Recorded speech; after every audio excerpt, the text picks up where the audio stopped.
right, guys, this is Jonah. I am in Los Angeles with Miss Pat Williams.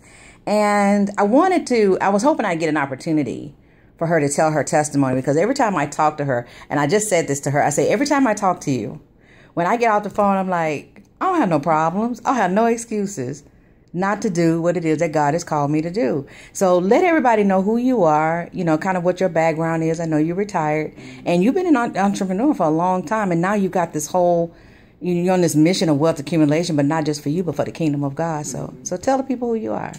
Well, hi, I'm Pat Williams. I've been a registered nurse since 1970.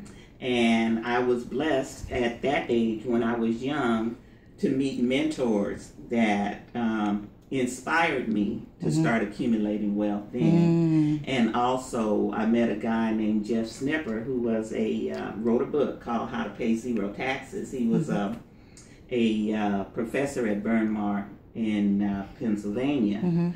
And I read the book and I actually flew there to meet him. And he was the one that told me that, that I could take advantage of all the tax codes just like the big corporations if I just was in business and, create a home-based business. And the rest is history. At that point, that's what I started doing. And, multiple scenarios, different things. But whatever it was, I've always been willing to take a chance. I will say you are very open. I've always been willing because I'm saying, you never know if unless you try.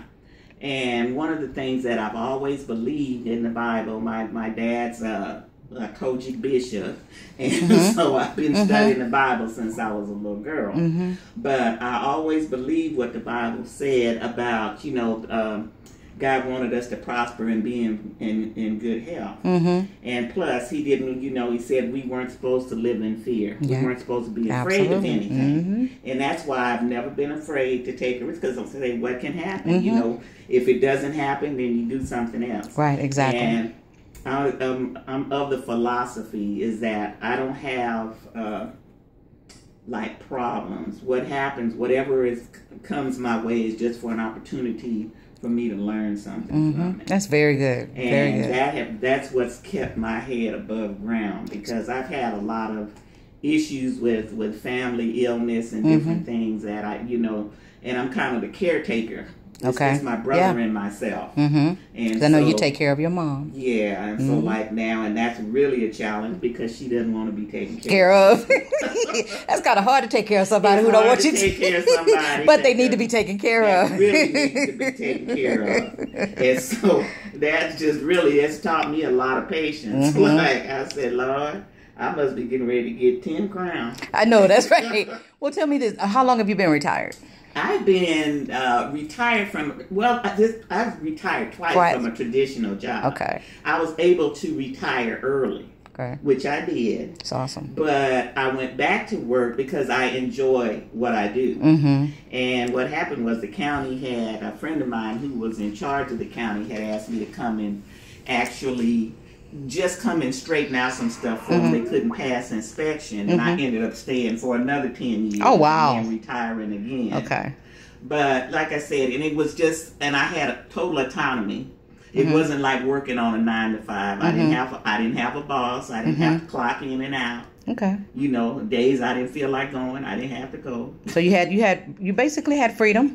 Some level of freedom on that job. I had a lot of freedom on the job, because as long as I got the job done, that's all I love that. All I cared about. It's called being a consultant on your time. So and then I also have a consulting business. There you go. So I set up a lot of offices, especially for psychiatrists, and put staff in there. Okay. So I still do that too. Well, I know I met you a couple of companies back on a couple of projects that we've been on together, and I know that one thing, you've been very much open to wealth accumulation in this season. So you're retired, you're an entrepreneur, and for both of us, we've been saving gold. We keep our eyes on the market and all of that. If you want to, tell your age, what it is that you're doing, why, because when I know your story, so I'm just like, when somebody calls me and tell me like certain things and it's an excuse, I honestly think about you. I really do. And I really want people to know exactly what your life is like, but you're still persevering. Yeah, about 3 years ago, and I've known for a long time because I was born with an illness where my kidneys were going to give out. So you've been knowing that for a long time. I've known for a long time, and I've been under the care of a nephrologist because, I was supposed to have gone on dialysis a lot, younger. They thought maybe by the time I was 40. But actually, I didn't go on dialysis until I was 66. Wow. And I was like shocked at that point because, like I told the doctor, I said, for real? I said, because we were going along we were doing so good. Yeah, because I was eating right. I was doing all the things I needed to do. And I just said, well, God is just letting me, it's not going to happen. And then when it happened, I said, really? Like, here we go, right? Yeah.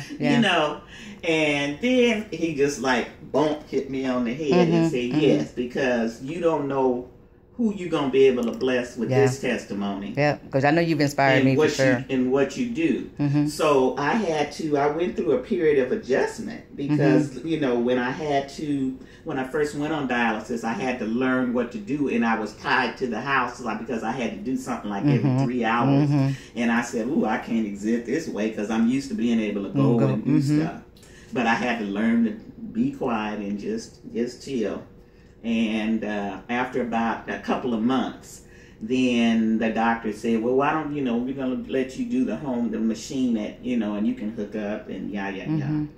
And I was, I'd be in the clinic and I'd be looking at everybody, girl, they all bent over and broke over and walking on walkers and look like they half dead. And everybody would think that I was, they used to ask, they used to say, do you work here? I said, no. I'm a patient. Just like y'all. I'm bringing my little stuff in.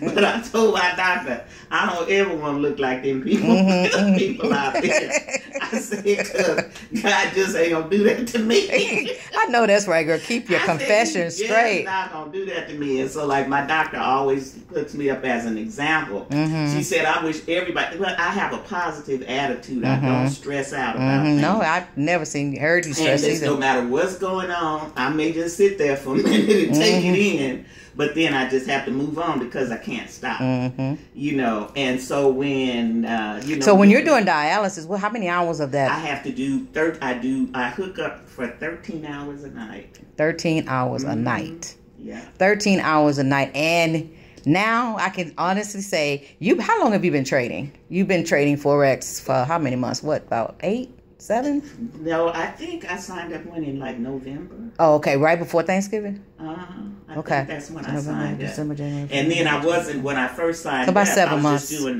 the mirror trading. I wasn't trying to learn for myself because at the time, I'm in another network marketing company. And with them, I have an international team of about 1,500 people. Right. So we were in a brand new company, and I was working trying to get that all together closely with the owner and and his wife, where they were making products specific for me. And like his wife is a doctor and a herbalist. And so she concocted some stuff for me because I said one of my problems is going to be with anemia and also with maintaining adequate energy and protein, because that's one of the things when you do peritoneal dialysis, when you hook up, because I have a catheter in my stomach, it takes out all your protein. And you so you need to replace that and stuff like that. Well, I know when I talk to you, you don't ever sound tired, and I know your story. You never sound tired. When do you trade? Why are you trading? And I'm here in Los Angeles. Well, for 2 reasons: to see my dad, and we made this work because we both were supposed to be in a meeting in Orlando, but you can't travel. Yeah. And and I was like, I'm coming. I'm coming. And my dad is here, and I really just profess not to miss any. He's 90 years old, and I'm not missing any Father's Days. So tell me about this whole trading, and you and I will accumulate gold together as well. This whole thing about accumulating wealth, but this is a little bit different.